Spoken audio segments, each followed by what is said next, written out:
Hello বন্ধুরা, কেমন আছো সবাই? বর্তমান সময়ের পৃথিবীতে এমন এমন সব আধুনিক গাড়ি আবিষ্কার হয়ে গেছে যেগুলো কোনো রকম ড্রাইভার ছাড়াই এক জায়গা থেকে অন্য জায়গায় যাওয়া আসা করতে পারে। আবার এমন বেশ কিছু স্পোর্টস কার আছে যেগুলো প্রতি ঘন্টায় 500 কিলোমিটারেরও বেশি জোরে চলতে পারে। কিন্তু আজ থেকে 140 বছর আগে যখন পৃথিবীর প্রথম মোটর চালিত গাড়ি তৈরি করা হয়, তখন সেটা শুধুমাত্র প্রতি ঘন্টায় সর্বোচ্চ 16 কিলোমিটার গতিবেগে চলতে পারত। আর সেই গাড়ির ইঞ্জিনের ক্ষমতা ছিল মাত্র 0.75 হর্স পাওয়ার। আর আজ আমরা পৃথিবীর সেই প্রথম মোটর চালিত গাড়ি তৈরির কাহিনী দেখব। সম্পূর্ণ সত্যি ঘটনা থেকে তৈরি আমাদের আজকের সিনেমার নাম কার্ল অ্যান্ড ব্রেথা। 2011 সালে মুক্তি পাওয়া এই সিনেমার IMDb রেটিং 6.7। তো গল্পটা শুরু হয় আজ থেকে 154 বছর আগে, অর্থাৎ 1870 সালে জার্মানির কোনো একটা শহর থেকে। সেখানেই আমরা কার্ল বেনজ নামের এই লোকটাকে দেখতে পাই। কার্ল পেশায় একজন বিজ্ঞানী আর একজন মেকানিক ছিল। আর ওর স্বপ্ন ছিল ও পৃথিবীর প্রথম মোটর চালিত গাড়ি আবিষ্কার করবে, যেটাকে কোনো রকম ঘোড়া অথবা কোনো পশুর সাহায্য ছাড়াই চালানো যাবে।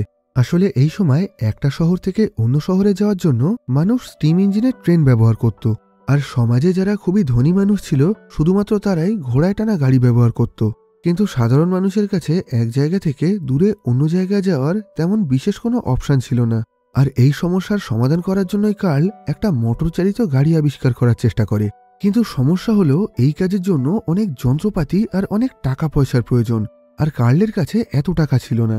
সেজন্য ও শহরের বিভিন্ন ধনী ব্যক্তিদের সঙ্গে দেখা করে তাদেরকে ওর কোম্পানিতে টাকা ইনভেস্ট করতে বলে, যাতে সেই টাকার সাহায্যে ও নিজের এই গাড়িটা তৈরি করতে পারে।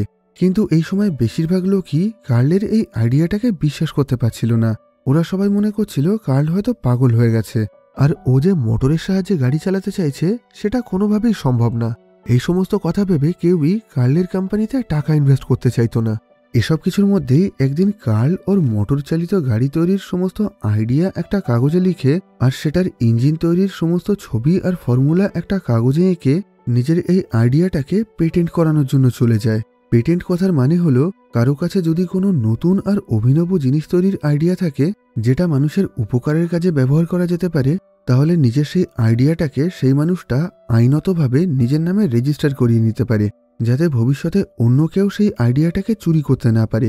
আর এটাকেই পেটেন্ট বলা হয়।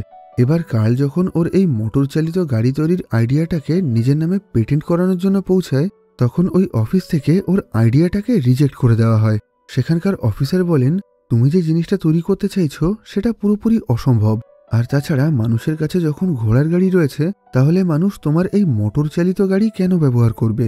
আর এরপর উনি কার্লের এই আইডিয়াটাকে ভিত্তিহীন আর অপ্রয়োজনীয় মনে করে রিজেক্ট করে দেন। এই ঘটনার পর কার্ল খুবই মন খারাপ করে ওই বিল্ডিং এর ব্যালকনিতে এসে দাঁড়িয়ে থাকে। আর সেখানেই ওর সঙ্গে ব্রেথা নামের এই মেয়েটার পরিচয় হয়। দেখা যায় ব্রেথাও একা একা ওই ব্যালকনিতে দাঁড়িয়ে কান্নাকাটি করছিল। আসলে কার্ল এখন যে বিল্ডিং এ ছিল সেই বিল্ডিং এর নিচেই একটা বিশাল বড় অনুষ্ঠান হচ্ছিল। আর সেই অনুষ্ঠানের মধ্যেই ব্রেথার বাবা মা একটা বড়লোক ছেলের সাথে ব্রেথার বিয়ে ঠিক করে নেয়। কিন্তু এই বিষয়টা ব্রেথার একদমই পছন্দ হয় না। যে মানুষটাকে ও চেনে না জানে না তাকে ও কোনোভাবেই বিয়ে করতে চাইছিল না। আর এই কারণেই এখন ও খুবই মন খারাপ করে ব্যালকনিতে এসে দাঁড়িয়েছিল। এখন যেহেতু কার্ল আর ব্রেথা দুজনেরই খুবই মন খারাপ ছিল, তাই একে অপরের দিকে তাকিয়ে ওরা আস্তে আস্তে নিজেদের মধ্যে গল্প করতে শুরু করে। আর এইভাবে বেশ কিছুক্ষণ কথা বলার পর কার্ল বার্থাকে নিজের মোটর চালিত গাড়ি তৈরির ব্যাপারে জানায়। এখানে কার্লের কথা শুনে ব্রেথা খুবই অবাক হয়ে গিয়ে ওর কাছ থেকে ওর গাড়ির ব্যাপারে জানতে চায়। আর সবকিছু শোনার পর ব্রেথার এই আইডিয়াটা খুবই পছন্দ হয়। ও বলে, আমি চাই খুব তাড়াতাড়ি আপনার এই স্বপ্নটা পূরণ হোক। ব্রেথাই ছিল প্রথম মানুষ যে পুরোপুরিভাবে কার্লকে বিশ্বাস করেছিল, যে কারণে এখন কার্ল আস্তে আস্তে ব্রেথাকে পছন্দ করতে শুরু করে। অন্যদিকে কার্লের এই অভিনব ইচ্ছা আর সেটাকে পূরণ করার জন্য ওর জেদ দেখে ব্রেথারও ওকে বেশ ভালো লাগতে শুরু করে। এরপর ওরা দুজন একে অপরের সাথে গল্প করে বেশ ভালো একটা সময় কাটায়। এখানে ওদের দুজনের একে অপরকে এতটাই ভালো লেগে গেছিল যে এই ঘটনার কিছুদিন পরেই কার্ল ব্রেথার সঙ্গে দেখা করার জন্য ওর বাড়িতে চলে যায়। যদিও এই ব্যাপারটা ব্রেথার বাবার একদমই পছন্দ হয় না, সেজন্য উনি ব্রেথার সঙ্গে কার্লকে দেখা করতে না দিয়েই ওকে ওখান থেকে চলে যেতে বলেন। যদিও পরবর্তীকালে এই ব্যাপারটা জানার পর ব্রেথা লুকিয়ে লুকিয়ে কার্লের সঙ্গে দেখা করার জন্য ওর বাড়িতে চলে আসে। এখানে আসার পর দেখা যায় কার্লের আর্থিক অবস্থা খুব একটা ভালো ছিল না। এদিকে ব্রেথা ছিল একটা ধনী পরিবারের মেয়ে, কিন্তু এত কিছুর পরেও ও আস্তে আস্তে কার্লকে পছন্দ করতে শুরু করে। এইভাবে বেশ কিছুদিন নিজেদের মধ্যে মেলামেশা করার পর ওরা দুজন একে অপরকে খুবই ভালোবেসে ফেলে। আর ঠিক করে নেয় কিছুদিন পরেই ওরা বিয়ে করবে। কিন্তু নিজেদের বিয়ের আগে একদিন কার্ল বার্থাকে বলে, আমাকে বিয়ে করার আগে আমার ব্যাপারে সবকিছু তোমার জেনে নেওয়া উচিত। আমার নিজস্ব পরিবার বলতে কেউ নেই, আমার আর্থিক অবস্থা খুবই খারাপ, আমি খুব বেশি টাকা রোজগার করি না, আর তার উপরে আমার এই গাড়ি তৈরি করার জন্য আমি অনেক টাকা খরচ করে ফেলেছি, যে কারণে বর্তমানে আমি অনেক টাকার দেনার মধ্যে আছি। কিন্তু তুমি যদি আমার সঙ্গে থাকো তাহলে আমি দিনরাত খুবই কঠিন পরিশ্রম করে সবকিছু খুবই তাড়াতাড়ি ঠিক করে নেওয়ার চেষ্টা করব। আর আমার এই খারাপ অবস্থার কথা শুনে তুমি যদি চলে যেতে চাও তাহলেও আমি তোমাকে আটকাবো না। এখানে কার্লের সততা আর নিজের কাজের প্রতি ওর ভালোবাসা দেখে ব্রেথার যেন ওকে আরো বেশি পছন্দ হয়ে যায়। সেজন্য এখন ও সরাসরি নিজের বাবার সাথে ওর আর কার্লের বিয়ের ব্যাপারে কথা বলে। সবকিছু শোনার পর ব্রেথার বাবা বলে, ছোটবেলা থেকেই আমরা তোমাকে খুবই আদর আর ভালোবাসা দিয়ে মানুষ করেছি, কখনোই তোমাকে কোনো অভাবের মধ্যে রাখিনি, কিন্তু এখন বড় হওয়ার পর তুমি একজন গরিব মেকানিককে বিয়ে করতে চাইছো, ওর সঙ্গে অভাবের মধ্যে তুমি নিজের বাকি জীবনটা কাটাবে কিভাবে?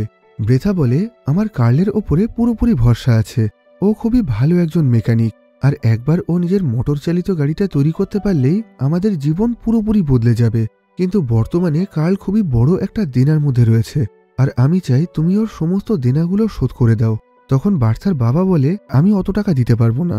যেটা শুনে বার্থা বলে, এমনিতেও তো আমাকে বিয়ে দিলে তুমি আমার শ্বশুরবাড়ির লোকজনকে যৌতুক দিতে, এখন তুমি সেই যৌতুকের টাকা দিয়েই কার্লের ঋণগুলো শোধ করে দাও। এখানে কার্লের প্রতি বার্থার ভালোবাসা আর ভরসা দেখে শেষ অবধি ওর বাবা এই বিয়ের জন্য রাজি হয়ে যায়।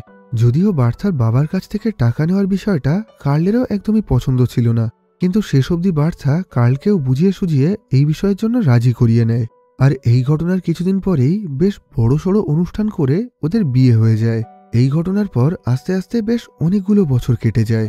দেখা যায় এখন ওদের দুটো ছেলে আর একটা মেয়ে হয়েছে, আর তারা প্রত্যেকেই মোটামুটি বেশ বড় হয়ে গেছে।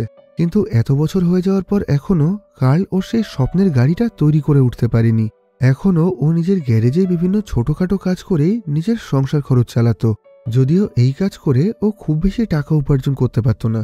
ওদেরকে সবসময় খুবই অভাবের মধ্যে থাকতে হতো, এমনকি মাঝে মাঝে তো ওদের পুরো পরিবারকেই আতপেটা খেয়ে থাকতে হতো। যদিও নিজেদের এই অভাব থেকে বেরোনোর জন্য ব্রেথা অনেকবারই ওর বাবার কাছ থেকে বেশ কিছুটা টাকা নিয়ে আসতে চেয়েছিল, কিন্তু কার্ল প্রত্যেকবারই ওকে এই কাজটা করতে বারণ করে দেয়।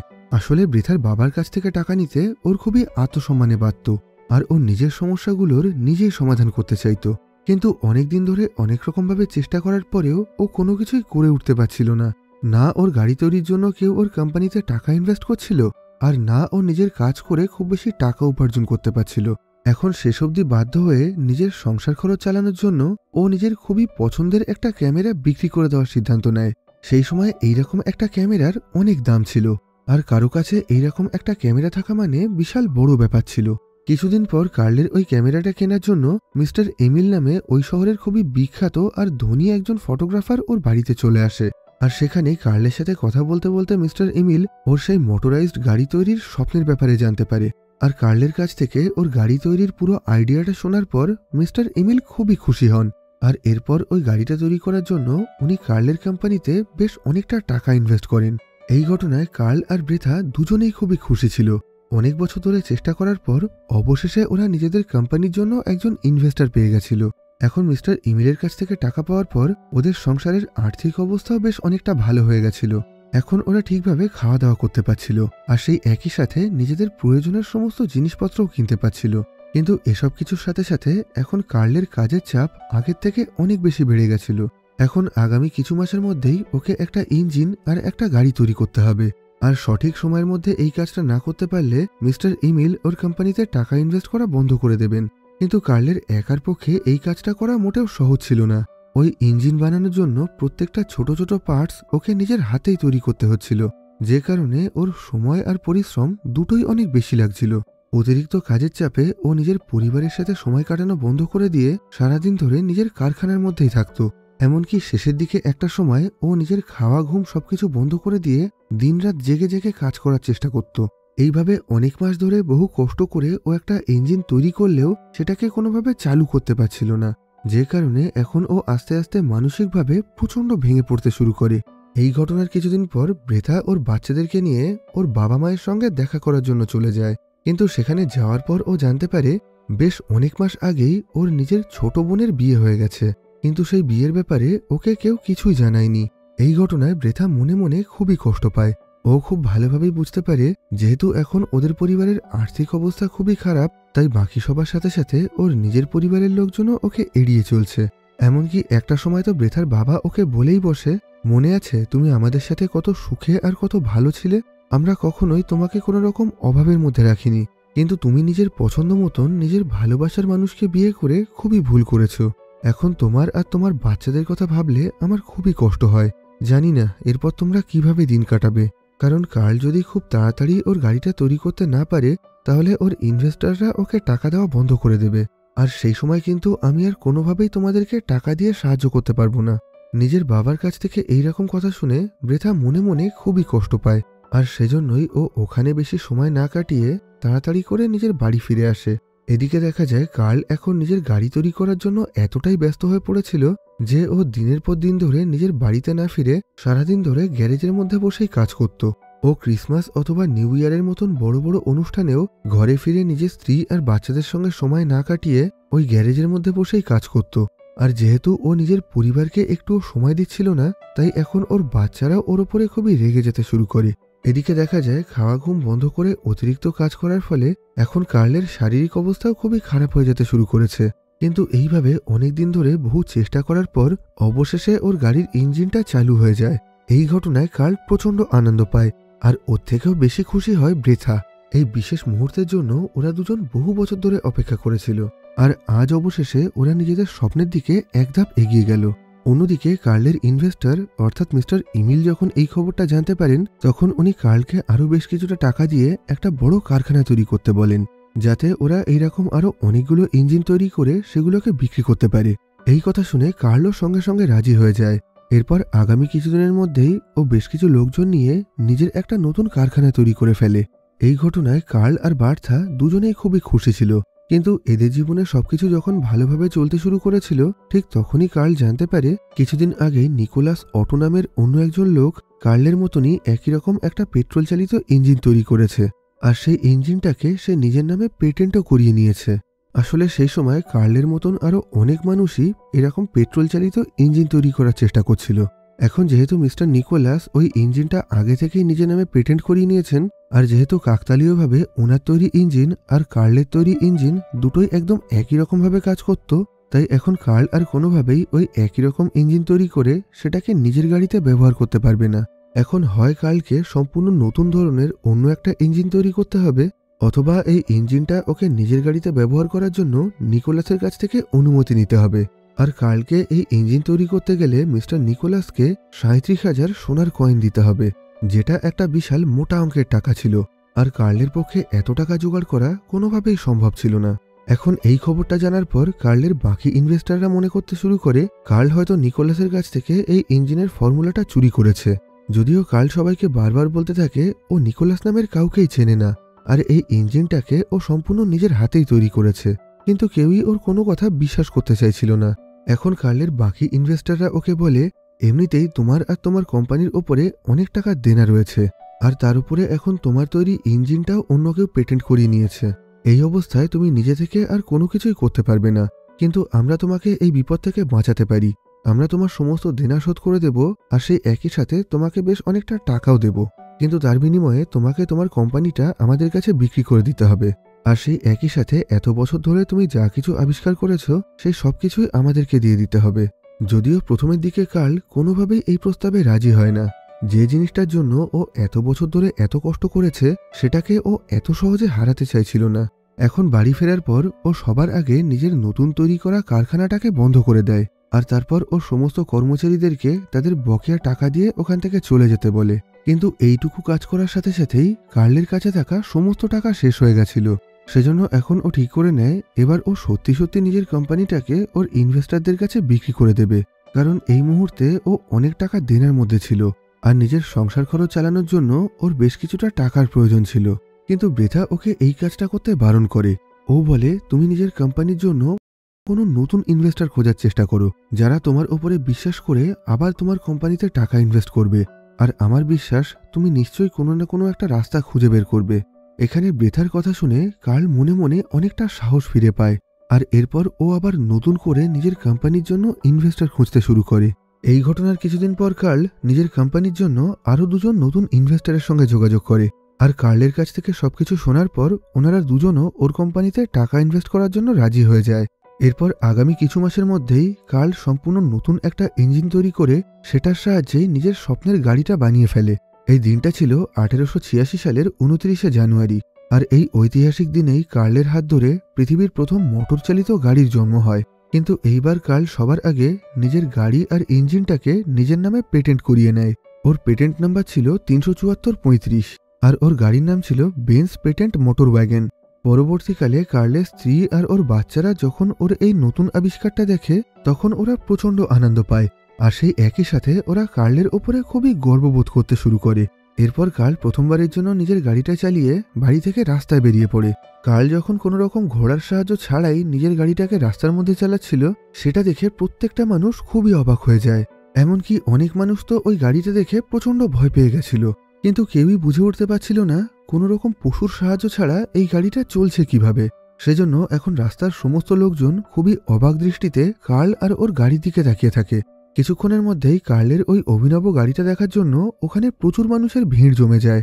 এদিকে কার্লও খুবই গর্বের সাথে সবার সামনে আস্তে আস্তে ওই গাড়িটা চালাচ্ছিল। কিন্তু বেশ কিছু দূর যাওয়ার পরেই হঠাৎ করে ওর গাড়ির একটা চাকা খুলে ওটা ভেঙে যায়, যার ফলে ওর গাড়ির ইঞ্জিনে একটা ছোট্ট বিস্ফোরণ ঘটে সেখান থেকে ধোঁয়া বেরোতে শুরু করে। আর এটা দেখেই আশেপাশে থাকা সমস্ত মানুষ প্রচণ্ড ভয় পেয়ে যায়। এখন সবাই মনে করতে শুরু করে কার্লের ওই গাড়ির মধ্যে শয়তানি শক্তি বসবাস করছে, যে কারণে ওটা নিজে থেকেই রাস্তায় চলাফেরা করতে পারছিল। আর এখন ওই শয়তানি শক্তির কারণেই এই গাড়ির মধ্যে বিস্ফোরণ ঘটে সেখান থেকে ধোঁয়া বেরোচ্ছে। আসলে এই সময়ের মানুষজন খুব বেশি শিক্ষিত ছিল না, আর তাদের মধ্যে বিজ্ঞান সম্পর্কে কোনো রকম ধারণা ছিল না। আস্তে আস্তে পুরো শহরের মধ্যেই এখন এই খবরটা ছড়িয়ে পড়তে শুরু করে, যার ফলে এখন পুরো শহরের মধ্যেই কার্লের তৈরি এই নতুন গাড়ির খুবই বদনাম হয়ে যায়। সবাই এটাকে খুবই অশুভ আর খারাপ মনে করতে শুরু করে। এই ঘটনায় কার্ল খুবই লজ্জা পেয়েছিল। বাড়ি ফেরার পর ও বলতে শুরু করে, আমি খুবই বড় একটা ভুল করেছি। আমার গাড়ির মধ্যে এখনো অনেক সমস্যা রয়েছে। আমার এই অবস্থায় ওই গাড়িটা নিয়ে রাস্তায় বেরোনো উচিত হয়নি। তখন বার্থা বলে, তুমি যদি এই গাড়িটাকে বেশি বেশি করে না চালাও তাহলে তুমি এর মধ্যে থাকা সমস্যাগুলো সম্পর্কে জানবে কিভাবে, আর তারপর সেগুলোকে শোধরাবেই বা কিভাবে। আমার মনে হয় এখন তোমার প্রত্যেক দিন এই গাড়িটা নিয়ে রাস্তায় বেরোনো উচিত। এখানে ব্রেথা নানা রকমভাবে কার্লকে মোটিভেট করার চেষ্টা করছিল। ওরা যখন নিজেদের মধ্যে এই কথাগুলো বলছিল তখনই ওদের বাড়িতে দুজন পুলিশ চলে আসে। ওরা জানায় আজকের পর থেকে কার্ল ওর গাড়িটা নিয়ে রাস্তায় বেরোতে পারবে না, কারণ শহরের বেশিরভাগ লোকজন ওই গাড়িটা নিয়ে পুলিশের কাছে অভিযোগ করেছে। আর তাছাড়া পুলিশের মনে হয়েছিল রাস্তার মধ্যে ওই গাড়িতে বিস্ফোরণ ঘটে অনেক বড় বিপদ হতে পারে। এই ঘটনায় কার্ল আরও বেশি হতাশ হয়ে গিয়ে একরকমভাবে হার মেনে নেওয়ার সিদ্ধান্ত নেয়। কিন্তু এইবারও ব্রেথা ওকে নানা রকমভাবে উৎসাহ দিতে থাকে। আসলে শুরু থেকেই ব্রেথা কার্ল আর ওর এই স্বপ্নের ওপরে খুবই বিশ্বাস রেখে এসেছে। এদিকে কার্লের কথা শুনে ওর বড় ছেলেও ওর ওপরে খুবই রেগে যায়। ও বলে, তুমি নিজের জীবনের বেশিরভাগ সময়টাই তোমার ওই গাড়ি আবিষ্কারের পিছনে লাগিয়ে দিয়েছ, আর এজন্যই ছোটবেলা থেকে আজ অবধি তুমি কখনোই আমাদের সাথে একটুও ভালোভাবে সময় কাটাওনি। তোমার ওই সমস্ত ভুলভাল আবিষ্কারের জন্য শহরের লোকজন আমাদেরকে দেখে হাসাহাসি করে, আর আমাদের পিছন থেকে আমাদেরকে সবাই পাগল বলে ডাকে। ছোট থেকেই আমাদের কোনো বন্ধু নেই, কারণ কেউই আমাদের সাথে মিশতে চায় না। তোমার জন্য আমরাও অনেক কষ্ট সহ্য করেছি, আর আমি কোনোভাবেই চাই না এত কিছুর পরে তুমি এখন হার মেনে নাও। এই সমস্ত কথা শুনে কার্ল মনে মনে অনেকটা সাহস ফিরে পায়। আর এই ঘটনার কিছুদিন পরেই ও নিজের গাড়ি নিয়ে একটা কার এক্সিবিশনের অনুষ্ঠানে পৌঁছে যায়। আসলে এটা একটা গাড়ির অনুষ্ঠান ছিল, যেখানে বিভিন্ন কোম্পানি তাদের গাড়িগুলোকে বিক্রি করার জন্য নিয়ে এসেছিল। আর এখানে কার্লের গাড়িটা বাদ দিয়ে বাকি সবগুলোই ছিল ঘোড়ায় টানা গাড়ি। দেখা যায় এই অনুষ্ঠানের জন্য ওখানে প্রচুর লোকজন এসেছিল, কিন্তু তাদের মধ্যে থেকে কেউই কার্লের গাড়ির ধারে পাশেও আসছিল না। আসলে আগের দিনের ওই বদনাম হওয়ার পর থেকে এখন সবাই ওর গাড়িটাকে বেকার আর অশুভ মনে করছিল। এইভাবে সারাদিন ধরে অপেক্ষা করার পর যখন কেউই ওর গাড়ির ওপরে কোনো রকম আগ্রহ না দেখায় তখন শেষ অবধি ও খুবই হতাশ হয়ে নিজের বাড়ি ফিরে আসে। পরবর্তীকালে ব্রেথা যখন এই ব্যাপারে জানতে পারে তখন ও কার্লকে বলে, আজকে তোমার গাড়িটা কেনার জন্য কোনো লোক আসেনি তাই কি হয়েছে, তুমি একদমই মন খারাপ করো না। তোমার গাড়ির মধ্যে থাকা সমস্ত সমস্যাগুলোকে শুধরে নিয়ে তুমি আবারও কোনো একটা নতুন এক্সিবিশনে যেও। আমার বিশ্বাস আস্তে আস্তে সবকিছু ঠিক হয়ে যাবে। কিন্তু এই কথা শুনে কার্ল কাঁদতে কাঁদতে জোরে জোরে চিৎকার করে বলে, আর কোনো কিছু ঠিক হবে না। তাও গাড়ি বিক্রি না হওয়ার কারণে আজকের পর থেকে আমার ইনভেস্টররা আমাকে টাকা দেওয়া বন্ধ করে দেবে, আর এখন এই গাড়িটাকে ঠিক করার জন্য এটাকে নিয়ে রাস্তায় বেরিয়ে আমি নিজের মান সম্মান নষ্ট করতে চাই না। আর তাছাড়া পুলিশ তো এমনিও এই গাড়িটা নিয়ে রাস্তায় বেরোতে বারণ করে দিয়েছে। আমি জীবনে অনেক ভুল করেছি, অনেক কিছু হারিয়েছি, কিন্তু এখন আমি আর কিছুই হারাতে চাই না। এখন থেকে আমি নিজের বাকি জীবনটা তোমার সাথে আর আমাদের বাচ্চাদের সাথে কাটাতে চাই। সেজন্যই আমি ঠিক করে নিয়েছি আমি আমার কোম্পানি, আমার গাড়ি, আমার সমস্ত আবিষ্কার সবকিছুই বিক্রি করে দেব। আর কাল সকালেই একজন বড় ব্যবসায়ী আমার কাছ থেকে এই জিনিসগুলো কেনার জন্য আসবে। এই কথা শুনে বৃথা ওকে এই কাজটা করতে বারণ করে। ও বলে, এতটা কাছে আসার পর এখন তুমি এইভাবে হার মেনো না। তোমার সাথে সাথে আমরা প্রত্যেকেই এত বছর ধরে অনেক কষ্ট করেছি। তুমি হার মেনে নিলে এত বছর ধরে আমরা যা কিছু করেছি সবকিছু নষ্ট হয়ে যাবে। আর তুমি এইভাবে সবকিছু শেষ করে দিও না। প্রথম দিন আমি তোমার উপরে যতটা বিশ্বাস করেছিলাম, আজও ঠিক তোমার উপরে ততটাই বিশ্বাস আছে। আমি জানি একদিন তুমি নিজের স্বপ্নটা নিশ্চয়ই পূরণ করতে পারবে। কিন্তু কাল এখন ওর কোনো কথাই শুনতে চাইছিল না। ও বলে, আমি অনেক দুর্বল হয়ে গেছি, এখন আমার মধ্যে আর একটু লড়াই করার শক্তি নেই। এই কথা শুনে বৃথা খুবই হতাশ হয়ে যায়। ও কোনোভাবেই চাইছিল না কার্ল এইভাবে হার মেনে নিয়ে ওর আবিষ্কারগুলোকে অন্য কারোর কাছে বিক্রি করে দিক। সেজন্য পরের দিন সকালে কার্ল ঘুম থেকে ওঠার আগেই বৃথা নিজের 2 ছেলেকে সাথে নিয়ে কার্লের ওই গাড়িতে করে বেরিয়ে পড়ে।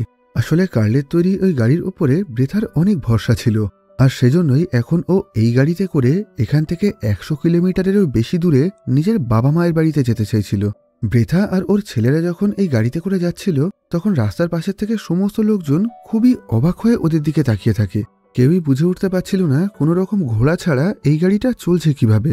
এদিকে কার্ল ঘুম থেকে ওঠার পর বৃথার লেখা একটা চিঠি দেখতে পায়, যেখানে লেখা ছিল, আমি তোমার গাড়ি নিয়ে বেরিয়ে গেলাম, আমি চাই না তুমি এটাকে বিক্রি করো। এটা দেখে কার্ল প্রচন্ড চিন্তায় পড়ে যায়। আর ও কোনো কিছু বুঝে ওঠার আগেই ওর বাড়িতে ওর একজন পুরানো ইনভেস্টর চলে আসে। আসলে আজকে এই লোকটার কাছেই কার্ল নিজের পুরো কোম্পানি আর নিজের সমস্ত আবিষ্কার বিক্রি করে দিতে চেয়েছিল। কিন্তু এখন বৃথা ওর গাড়িটা নিয়ে চলে যাওয়ার পর ও খুবই চিন্তায় পড়ে যায়। এদিকে কার্লের পুরো কোম্পানিটা ঘুরে দেখার পর ওই লোকটা কার্লকে একটা মোটা টাকার অফার দেয়। এখন শুধু একটা কাগজে সই করলেই ওর সমস্ত জিনিস বিক্রি হয়ে যাবে। অন্যদিকে দেখা যায় বেশ অনেকটা রাস্তা যাওয়ার পর একটা অচেনা শহরের মাঝখানে এসে বৃথার গাড়িটা বন্ধ হয়ে গেছে। আসলে এখন ওর গাড়ির ফুয়েল শেষ হয়ে গেছিল। সেজন্য এখন বৃথা ওই শহরের একটা দোকান থেকে 10 বোতল লিগোরিন নামের একটা লিকুইড কিনে আনে। আসলে সেই সময় এই লিকুইডটাকে জামা কাপড়ের দাগ তোলার জন্য ব্যবহার করা হতো। আর এই লিগোরিন নামক লিকুইডের মধ্যে প্রচুর পরিমাণ অ্যালকোহল ছিল, যে কারণে এটাতে খুব সহজেই আগুন ধরে যেত। তাই বৃথা এখন এই লিকুইডটাকেই নিজের গাড়ির ফুয়েল হিসেবে ব্যবহার করে। এদিকে বৃথার এই গাড়িটা দেখে এই শহরের সমস্ত লোকজনও খুবই অবাক হয়ে ওটার দিকে তাকিয়েছিল। এখন গাড়িতে তেল ভরার পর বৃথা এদের সবাইকেও খুবই অবাক করে দিয়ে ওখান থেকে সামনে এগিয়ে যেতে শুরু করে। বৃথা যে দোকান থেকে নিজের গাড়িতে ফুয়েল ভরেছিল, পরবর্তীকালে সেটাই হয়ে ওঠে পৃথিবীর প্রথম পেট্রোল পাম্প। রাস্তায় আরও কিছু দূর যাওয়ার পর ওদের গাড়িতে একটা ছোট শক সার্কিট হওয়ার কারণে ওটা বন্ধ হয়ে যায়। তখনই ওই রাস্তা দিয়ে বেশ কিছু লোক তাদের ঘোড়ার গাড়িতে করে যাচ্ছিল। এখন বৃথা আর তার ছেলেদেরকে এইভাবে দাঁড়িয়ে থাকতে দেখে ওই লোকগুলো এদেরকে বলে, তোমাদের ঘোড়া কি তোমাদেরকে ছেড়ে পালিয়ে গেছে? তোমরা এইভাবে একটা খালি গাড়ি নিয়ে এখানে দাঁড়িয়ে আছো কেন? তোমরা চাইলে আমরা তোমাদেরকে সাহায্য করতে পারি। এই কথা বলেই ওরা সবাই জোরে জোরে হাসাহাসি করতে শুরু করে। এই কথা শুনে বৃথা একটু মুচকি হেসে ওর কাপড় থেকে একটা গার্ডার খুলে সেটাকে ওই গাড়ির একটা পাইপের সঙ্গে বেঁধে দেয়, যার ফলে ওই গাড়ির ইঞ্জিনটা আবার আগের মতন ঠিক হয়ে যায়। এখন বৃথা এদের সবাইকে খুবই অবাক করে দিয়ে নিজের বিনা ঘোড়ার মোটর চালিত গাড়ি নিয়ে ওখান থেকে বেরিয়ে পড়ে। নিজের চোখের সামনে এই দৃশ্য দেখে ওই লোকগুলো যেন কোনোভাবেই এটাকে বিশ্বাস করতে পারছিল না। এইভাবে সারাদিন ধরে গাড়ি চালানোর পর অবশেষে বৃথা তার বাচ্চাদেরকে নিয়ে 106 কিলোমিটার দূরে তার বাবা মায়ের বাড়িতে পৌঁছে যায়। এই পুরো রাস্তাটা আসতে ওদের 12 ঘন্টারও বেশি সময় লেগে গেছিল। আর এই কাজটা করার সাথে সাথেই বৃথা হয়ে ওঠে পৃথিবীর প্রথম ড্রাইভার, যে একটা মোটর চালিত গাড়ির সাহায্যে এক শহর থেকে দূরে অন্য শহরে গেছিল। স্বাভাবিকভাবে এই শহরে আসার পরেও এখানকার সমস্ত লোকজনও খুবই অবাক হয়ে ওর গাড়িটা দেখতে শুরু করে। আর এখানে আসার সাথে সাথেই ও সবার আগে কার্লকে টেলিগ্রাম করে ওর এখানে সুরক্ষিতভাবে পৌঁছানোর খবরটা জানায়। এদিকে দেখা যায় প্রথমের দিকে কার্ল ঠিক করে নিয়েছিল ওর নিজের সবকিছুই ওই বড় ব্যবসায়ীর কাছে বিক্রি করে দেবে। কিন্তু তখনই ওর মনে হয় বৃথা সারা জীবন ধরে ওকে ভরসা করে এসেছে আর ওর কাজের ওপরে বিশ্বাস করেছে। তাই এখন আজকে ওরও বৃথার ওপরে ভরসা রাখা উচিত আর ওর কথাটা শুনে চলা উচিত। এইসব কথা ভেবেই ও নিজের কোম্পানিটাকে আর ওই লোকটার কাছে বিক্রি করে না। এরপর সারাদিন ধরে ও বৃথা আর নিজের বাচ্চাদেরকে নিয়ে খুবই দুশ্চিন্তার মধ্যে ছিল। আর রাতের বেলায় ও যখন ব্রেথার পাঠানো ওই টেলিগ্রামটা পায় তখন ও প্রচণ্ড আনন্দে কেঁদে ফেলে। ও কখনো কল্পনাও করতে পারেনি ওর তৈরি ওই গাড়িটা নিয়ে ব্রেথা সুরক্ষিতভাবে অত দূরে যেতে পারবে। কার্ল নিজের তৈরি গাড়ির ওপরে বিশ্বাস না রাখলেও ব্রেথা ওর ওপরে বিশ্বাস রেখেছিল, আর সেই বিশ্বাসের সাথেই ও একটা ইতিহাস তৈরি করে ফেলে। আর এই ঘটনার পর থেকেই পৃথিবীতে আস্তে আস্তে মোটর চালিত আধুনিক গাড়ির জন্ম হতে শুরু করে। এই ঘটনার পরে কার্লকে আর কখনোই ওর কোম্পানিটা অন্য কারোর কাছে বিক্রি করতে হয়নি। পরবর্তীকালে ও নিজের এই কোম্পানির নাম রাখে মার্সিডিজ বেঞ্জ, বর্তমানে যেটা পৃথিবীর সবচেয়ে বড় গাড়ি কোম্পানির মধ্যে থেকে একটা। আর এখানেই এই সিনেমার গল্পটা শেষ হয়। তো আজকের মতন এই ভিডিওটাকে এখানেই শেষ করছি। ভিডিওটা তোমাদের কেমন লাগলো কমেন্ট বক্সে জানিও। ভালো লাগলে লাইক করো আর খারাপ লাগলে ডিসলাইক করো। আবার দেখা হবে পরবর্তী ভিডিওতে।